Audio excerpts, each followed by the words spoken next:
그래서 돈은 풀었는데 경제는 안 좋아지는 스태그플레이션 상황. 그래서 제가 달러 매수하세요라고 말씀을 드리는 겁니다. 반갑습니다. 청춘부동산입니다. 트럼프가 당선되고 나서 전 세계 국가들이 셈을 다시 시작을 했죠.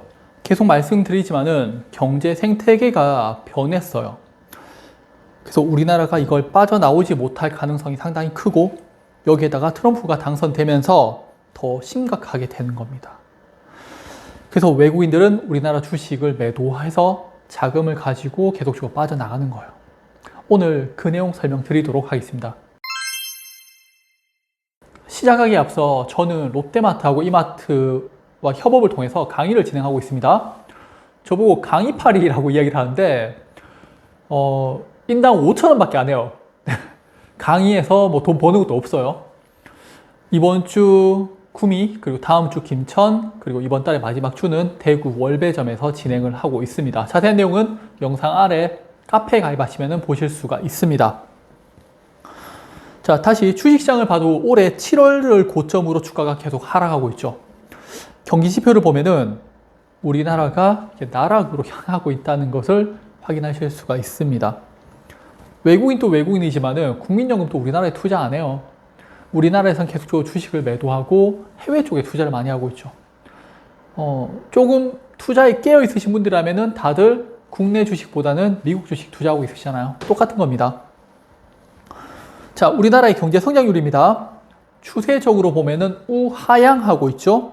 선진국으로 갈수록 경제 성장률이 하락한다라는 그런 이론적인 내용 많이 들어보셨을 건데 꼭 그렇지만은 않습니다. 이번에 미국 보시면 아시겠죠? 우리나라가 2023년 경제 성장률을 보면은 1%대예요. 2009년 서브프라임 사태 이후에 경제가 안 좋을 때 나왔던 수치 정도거든요. 지금보다 낮았던 게 2020년 코로나 때밖에 없습니다.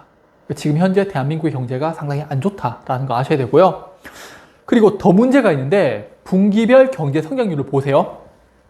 올해 1분기 때 1.3% 한번 성장을 했고 2분기 때 0.2% 하락, 3분기 때 0.1% 상승을 했습니다.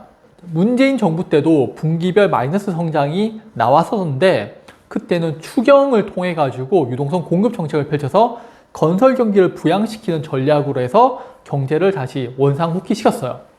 근데 지금 윤석열 정부에서는 힘들죠. 이게 돈 조금만 풀어버리게 되면은 시중의 자금들이 부동산으로 확 쏠리면서 부동산이 급등하는 그런 문제. 경제를 살리기 위해서 돈을 풀었는데 사람들이 그 돈으로 투자를 하고 소비를 하는 게 아니라 부동산 쪽으로 다 가버린다는 거예요. 그래서 이자 비용은 올라가게 되고 대한민국 경제에 돈은 더욱더 안 돌게 되고, 그래서 돈은 풀었는데 경제는 안 좋아지는 스태그플레이션 상황. 그래서 제가 달러 매수하세요라고 말씀을 드리는 겁니다. 또 인플레이션이 발생하니까 부동산 사세요. 다만 좋은데 또는 완전 저렴한 데 사라고 말씀드리고 있죠. 부동산 터지면 우리나라 경제 무너지는 거고요. 안 터지면 난미행이라고 말씀드리는 게 이 이유입니다. 다음은 재고지수인데 재고지수가 마이너스면 좋은 거 아니야? 기업들이 물건을 만들면 팔리지 않을 거니까 물건을 안 만드는 겁니다. 그만큼 경제가 안 좋다는 거예요. 그래서 재고가 부족해지는 거고, 지금 재고 지수보다 낮은 게 1998년 IMF 그리고 2009년 서브프라임 때 그때였죠. 현재는 경제적 쇼크가 없는데 기업들이 미국의 금리 인상으로 인해서 앞으로 물건이 잘 팔리지 않을 거야 라는 그런 우려감에 물건을 안 만드는 것 같아요. 그래서 경제 침체나 경제 공황이 올 것을 대비하는 것 같습니다. 누가 봐도 대한민국의 경제가 안 좋은 상황이잖아요. 이때 트럼프가 당선이 되면은 관세를 인상한다는 그런 이야기를 하죠. 그리고 대표적인 업종으로 반도체를 콕 찍어서 이야기를 합니다. 나쁜 거래라고 반도체를 이야기하면서 보조금을 없애겠다고 하죠. 미국의 공장을 건설하고 미국인들을 채용한다. 그런 조건으로 보조금을 지원해 줄게 라는 거였거든요. 근데 트럼프가 이거를 뒤집어 버린 거죠. 반도체가 앞으로 전 세계를 이끌 업종인 거는 다들 아시잖아요. 그래서 바이든이 당선되고 나서 우리나라에서 문재인 대통령은 백악관에 초대 안 했어요. 그런데 삼성전자는 초대를 했었죠. 그 정도로 삼성이 대단했었는데 트럼프가 이번에 당선되면서 미국이라는 그 국가를 이용해서 반도체 기업들에게 압력을 행사하는 거예요. 1980년대 후반에 미국이 일본 반도체 기업들이 잘 나가니까 관세 부과했었죠.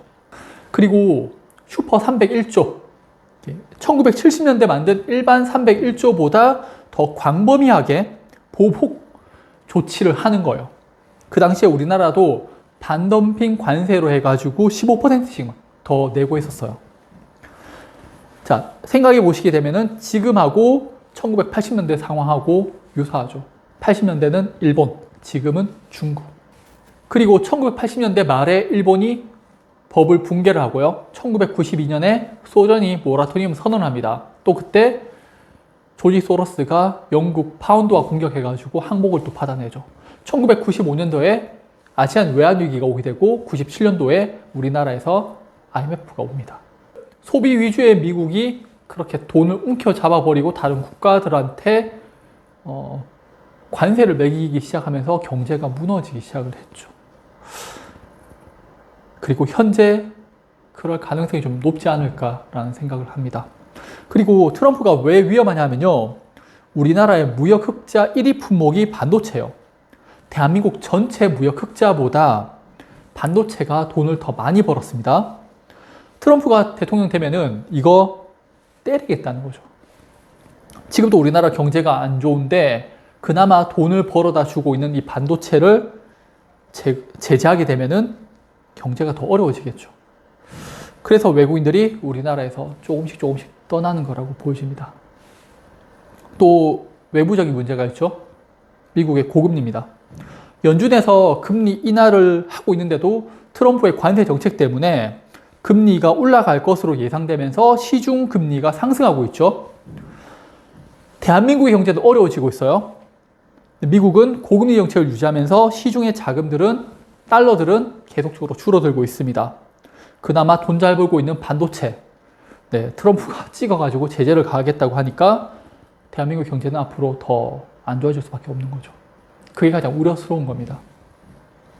그래서 정부에서 할 수 있는 거는 대외적인 경쟁력이 잃고 있으니까 내부적으로 돈을 풀어가지고 내수 경제를 좀 살리자라는 건데 이게 돈을 풀면 풀수록 부동산으로 자꾸 가버리죠. 우리나라 사람들 이제 부동산에 미쳐 있잖아요. 그래서 금리 좀 낮춰줘가지고 소비 좀 하라고 하면은 싫은데 집 사야지. 그렇게 돼버리는 겁니다. 그러니까 또 정부에서는 돈을 풀게 되고 결국 원화의 양은 증가하고 달러는 금리 인상을 통해서 줄어들고 있는데 그러다 보니까 환율이 계속적으로 올라갈 수밖에 없는 거죠. 불과 10년 전에 1달러당 1,000원 언저리였어요. 그런데 지금은 1달러당 1,400원을 찍었죠. 우리나라에 투자한 외국인들은 가만히 앉아서 30% 넘게 환차 손을 보게 되는 겁니다. 그러니까 외국인들은 손실 보기 싫으니까 우리나라에서 돈을 빼가는 거죠. 자, 정리하겠습니다. 우리나라의 경제 성장률은 계속적으로 낮아졌고 경제 활성화를 위해서 유동성 공급 정책을 펼쳤어요. 하지만 이 자금은 내수 경제가 아니라 부동산으로 계속 흘러가면서 실패하고 있고요. 그리고 현재 미국의 고금리로 인해서 심각한 타격을 입고 있습니다. 여기에 대한민국에 돈을 벌어다 주는 반도체를 트럼프가 당선되면서 제재를 가하겠다고 이야기한 상황이고요. 앞으로 대한민국의 경제는 더더욱 안 좋아질 수밖에 없습니다. 그래서 터지면은 외환위기 오는 거고 안 터지고 계속 돈을 풀게 되면은 우리나라도 아르헨티나나 베네수엘라처럼 남미처럼 하이퍼 인플레이션을 경험할 수밖에 없게 되겠죠. 현명한 선택하시길 바라겠고요. 오늘 또 영상 봐주셔서 감사합니다.